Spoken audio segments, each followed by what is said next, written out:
Here's an idea.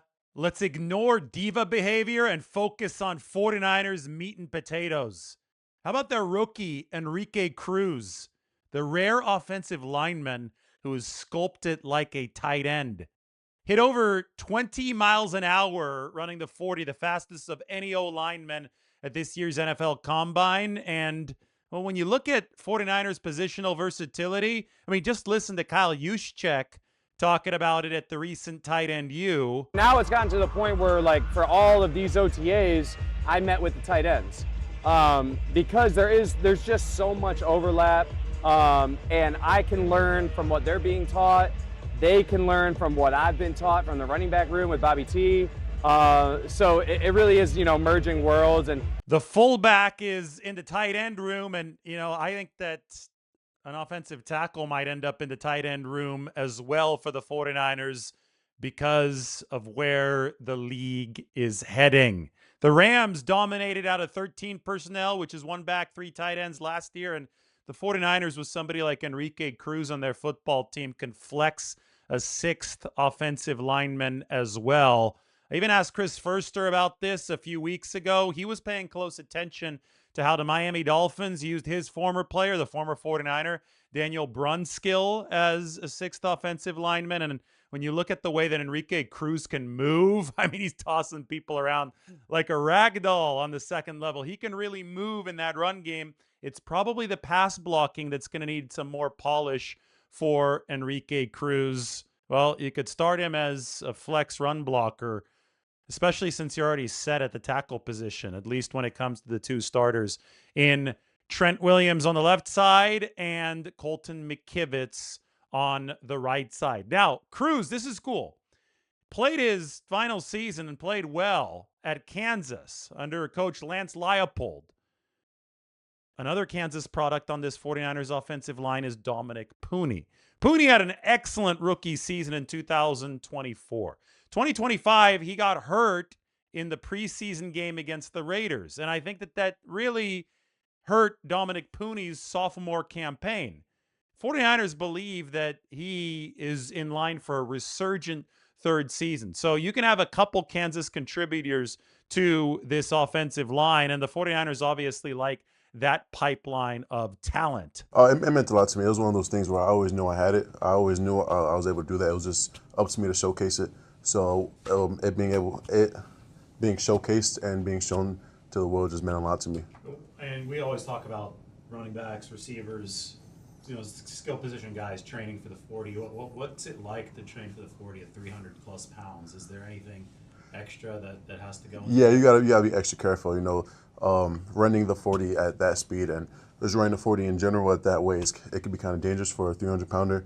So it's really just extra preparation and care for the joints, for like all the ligaments and stuff like that. So much of what the 49ers run reflects what we saw on some of those highlight clips from Enrique Cruz Jr. at Kansas. It's about speed for the 49ers from their offensive linemen. Of course, it's not just about athleticism. It's also about technique. And Trent Williams parachuted in for part of OTAs this year, and he was really, really impressed in a short period of time with Enrique Cruz Jr. Just very coachable. I know I was just working with him yesterday. I just mentioned a couple of things, but it was refreshing to see the next play literally correcting, and what we're talking about is not like easy stuff.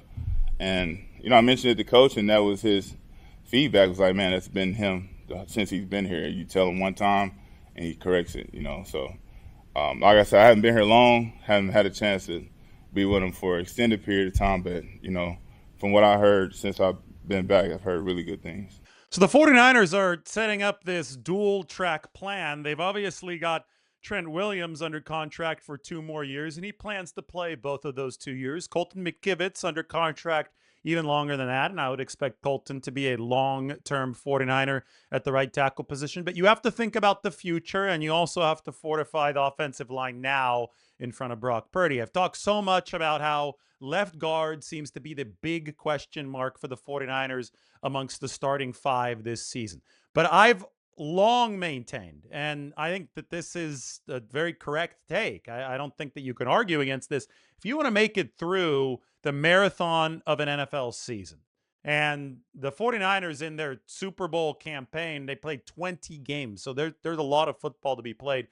You've got to have at least 7 quality playable offensive linemen. I would even argue that you've got to have 8 quality playable offensive linemen in order to weather the storm of the marathon. There will be injuries.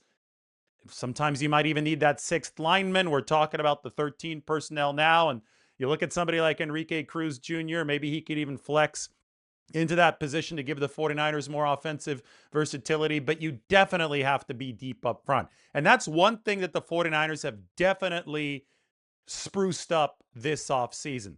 Enrique Cruz, okay, maybe he is able to get some playing time for the 49ers. Maybe he's able to develop that polish quickly enough.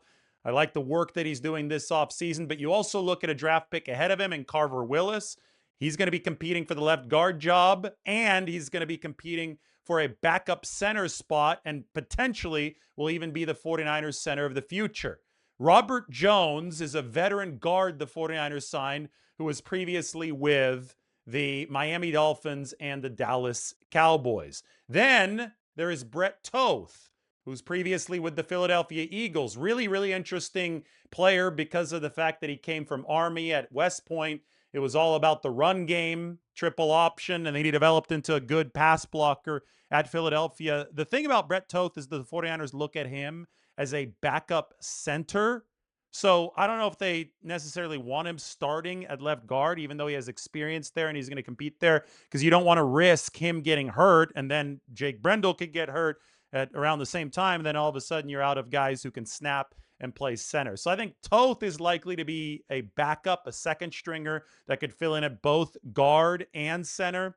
Robert Jones, Connor Colby, the second-year man out of Iowa who saw some starting action last year at guard, are going to be the true competitors at left guard alongside Carver Willis. And then the Cruz case is one of, well, if he can give you 6th offensive lineman capability, like Daniel Brunskill did for over 100 snaps for the Miami Dolphins last year, and we all remember how versatile Daniel Brunskill was for the 49ers.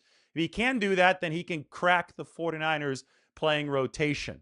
And the more that I see from Cruz, the more that I see the athleticism, when I hear Trent Williams talk about how good and quick of a learner he is, the more I believe that the 49ers can be creative offensively with him in 2026. To this number, the most explosive plays from 13 personnel last season. This is what the Rams did to truly zag while the rest of the league was zigging. 41 explosive plays featuring 3 tight end sets. It was very tough for defenses to keep up with the Rams. The next highest was the Steelers at 11. So what will the 49ers do this year? Obviously, George Kittle is coming off of the Achilles injury. We don't know if he's going to be ready for week 1. That does potentially compromise the tight end room. When Kittle is ultimately healthy, you'll have Kittle and you'll have Jake Tonjes on this team. That Luke Farrell is still on the roster, so the 49ers could theoretically run some 3 tight end stuff, or they can go 3 tight end with a heavy package if Enrique Cruz Jr.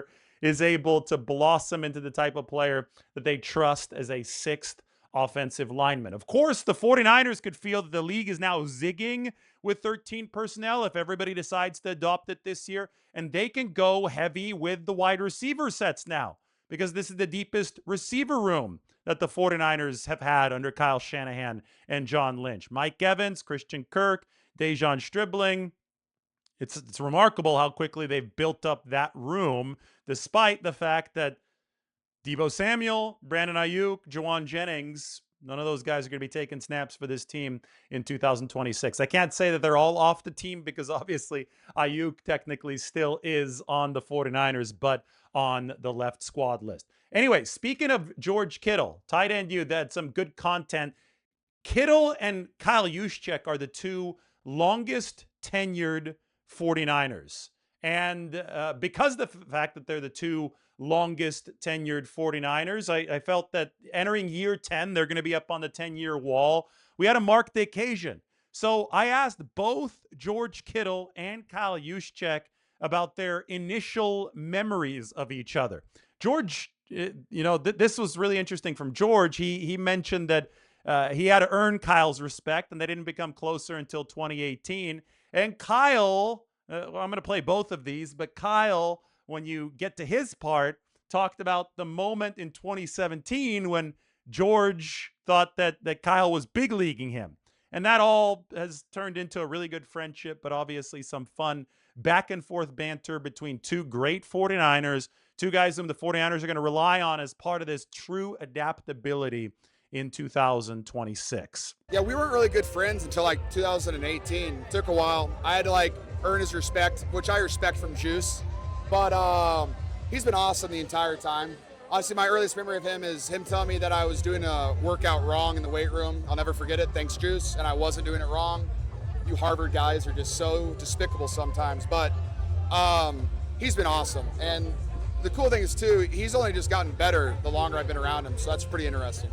You know, it's funny, like, I don't know if I remember it specifically, but he always tells this story of, I guess, we were on the practice field his rookie year, and I remember we were in the, I remember a specific play. We were in the red zone. He was running like this fade, and he jumped so high, and he caught this ball with one hand, and I was really impressed. Like, rookie tight end, looked super athletic, could catch the ball. And apparently, I don't remember this part, he came over and I told him that. I'm like, hey, like, great route. And I didn't even mean anything by it. I'm like, what round did you get drafted? He's like, oh, 5th round. And I guess I was like, oh, okay, cool. I was drafted in the 4th round. And I didn't mean it as like a big bro moment, like, hey, like, cool, like, good job, and I got drafted before you. But he always likes to remind me of that story. Questionable if it really happened, but it might have. So he thought you were big leaguing him at the very start, and maybe that's why the invite was delayed. Exactly. That's why there's the delay for our friendship. So there you have it. George Kittle, Kyle Juszczyk. And, you know, here's a good stat for you to leave you on the note of adaptability. Kyle Juszczyk lined up at a tight end position more than he lined up at fullback last year. Over 150 snaps at a tight end position. So anybody can play tight end now. That's one of the keys toward 13 personnel or any adaptable formation that the 49ers want to throw out there. Juszczyk can play at that tight end spot. Hell, Kittle could even play in that fullback backfield spot. That's part of the reason why Kyle Juszczyk was at tight end U, though, because there's so much interchangeability. And hey, since we're studying the 49ers offensive line, since we're studying athleticism, since we're looking at how they're going to build that in the future, this does look like a prototypical body type for me. Enrique Cruz Jr. The workout video is up, and it should make you excited about how the 49ers might mix and match the pieces of their offensive line this 2026 season. Remember the golden rule. You need at least 7 quality, playable bodies on that O-line in order to win a Super Bowl, preferably 8. Is Enrique Cruz going to be one of those 7 or 8 for the 49ers?